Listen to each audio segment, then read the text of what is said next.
Hello अस्सलाम वालेकुम everyone, क्या हाल है आप लोगों के? कैसे हैं आप सब लोग? आई होप आप लोग सब खैरियत से होंगे। और आज मेरा जो केक है वो है वेडिंग थीम पे। ये एनिवर्सरी के लिए भी बनते हैं डिज़ाइन इस तरह के, और वेडिंग पे भी बनते हैं, ब्राइडल शावर में भी बनते हैं। ये केक जो है ये 2 टेयर केक है, 2 टेयर केक है। और इसके लिए मैंने चॉकलेट फज केक बेक किया था, क्योंकि ज़्यादातर मेरा रनिंग आइटम चॉकलेट फज ही होता है। ज़्यादातर लोग चॉकलेट फज ही बनवाते हैं, सो इसलिए ज़्यादातर मेरी केक की वीडियोज़ जो है ना चॉकलेट में ही आ रही होती हैं। बट इंशाल्लाह कोई वनीला या पाइनएप्पल या कोई और वीडियोज़ हैं वो भी मैं इंशाल्लाह लेके आऊँगी।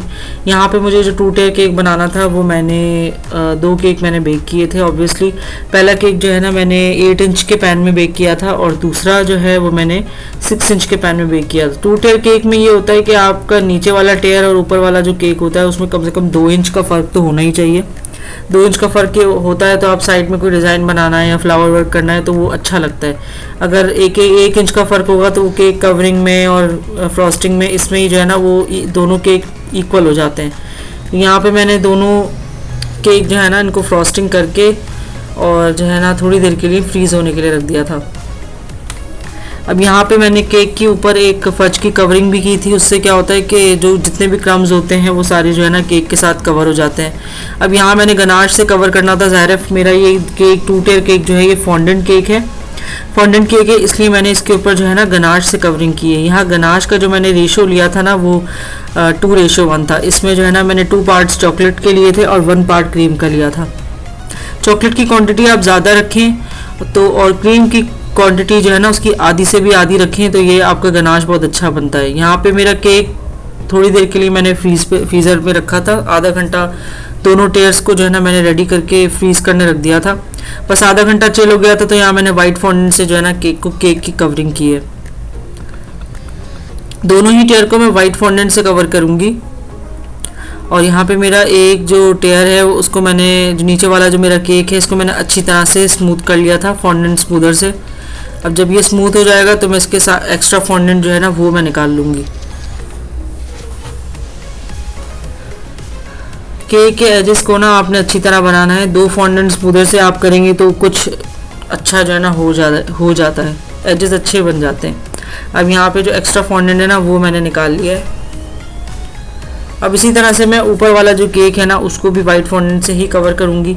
वाइट फॉन्डेंट से इसलिए कवर कर रही हूँ क्योंकि केक पूरा वाइट था, वाइट गोल्डन और रेड की थीम थी।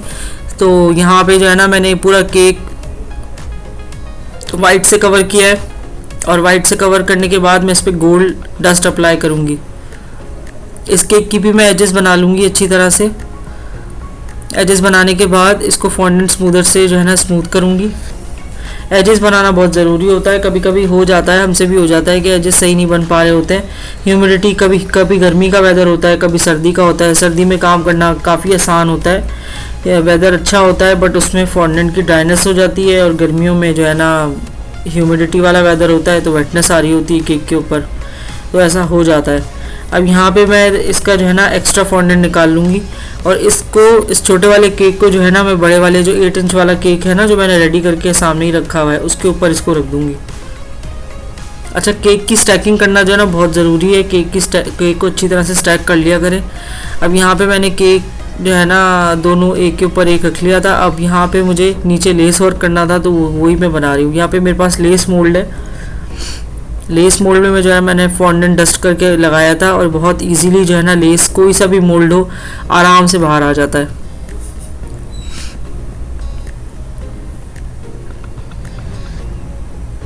अब यहाँ पे मुझे ऊपर वाला जो टेयर है ना वो पूरा कवर करना था, वो मैंने पूरा कवर कर लिया है। अब इसके बाद जैसा कि मैंने आपको बताया था वाइट एंड गोल्ड की थीम है, तो ऊपर जो है ना मैं गोल्डन डस्ट अप्लाई कर रही हूँ।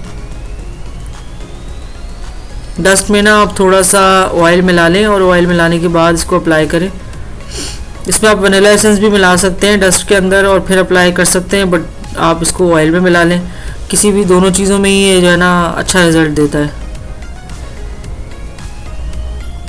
अगर क्रीम पे आपको गोल्ड डस्ट कवर करना हो तो आप ना स्प्रे गन यूज़ करें, उससे भी आप ये इफेक्ट दे सकते हैं अगर क्रीम में रेप्लिकेट करना हो। और अगर फॉन्डेंट हो तो इसी तरह से जो है ना इसी तरह से डस्ट अप्लाई होती है। ऊपर वाले केक है उस पर जब ये गोल्ड डस्ट मेरी कंप्लीट हो जाएगी तो मैं नीचे वाले टेयर पे भी जो है ना इसी तरह से बिल्कुल गोल्ड पेंट कर दूंगी। इस केक में जो है ना अच्छी खासी गोल्ड डस्ट जो है ना अप्लाई हो जाती है, कम से कम हाफ से भी ज़्यादा बॉटल जो है ना लग जाती है। और ये पूरा केक भी कवर नहीं हुआ है, इसके बावजूद जो है ना हाफ से ज़्यादा बॉटल लग जाती है। कभी भी आप इस तरह के केक का ऑर्डर लेना तो इसमें थोड़ी सी कॉस्टिंग ज़्यादा होती है, क्योंकि गोल्ड डस्ट इसमें काफ़ी यूज़ होती है। इस केक पे जो है ना मुझे रेड कलर के रोजेस लगाने थे, क्योंकि रेड कलर मेरा ख्याल है ब्राइड का जो है ना रेड कलर का ड्रेस था, तो उसके हिसाब से ही जो है ना मैंने रेड रोजेस यहाँ पे मंगाए थे। रेड रोजेस के साथ बेबी ब्रेथ भी लगे हुए हैं इस केक में। सैंपल में जो कस्टमर ने मुझे पिक्चर भेजी थी उसमें बेबी ब्रेथ भी लगे हुए थे। तो कभी भी आप इस तरह का ऑर्डर लें तो पहले ही कस्टमर से बात कर लें कि इस पर बेबी ब्रेथ लगेंगे, तो बेबी ब्रेथ की काफ़ी ज़्यादा कॉस्ट होती है, एक स्टेम जो है ना 700 की आती है, तो उस हिसाब से इसकी कॉस्टिंग लगती है। अब यहाँ पे जो है ना जैसे सैंपल में रोजेस लगे हुए थे वैसे ही मैं लगा रही हूँ। कुछ रोजेस मैं जो है ना साइड पे लगाऊंगी, कुछ नीचे बॉटम पे लगा दूंगी, और उसके साथ ही जहाँ जहाँ मुझे लगेगा कि बेबी ब्रेथ जो है ना जगह खाली लग रही है या जिस तरह से अच्छे लगेंगे वैसे ही मैंने अरेंज कर दूंगी।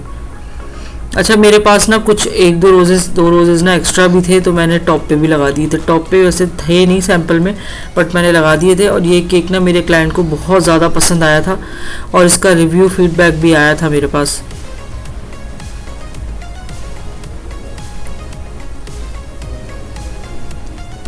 अब यहाँ पे मैंने बेबी ब्रेथ लगाई है। इस केक में जो है ना माशाल्लाह से 2 स्टिक्स यूज़ हुई हैं, और अल्हम्दुलिल्लाह क्लाइंट ने मुझे इसके जो है ना मैंने इससे पूरे पैसे लिए हैं, क्योंकि ज़ाहिर है इसमें फ्लावर्स की बेबी ब्रेथ की ही कॉस्ट काफ़ी ज़्यादा लग जाती है।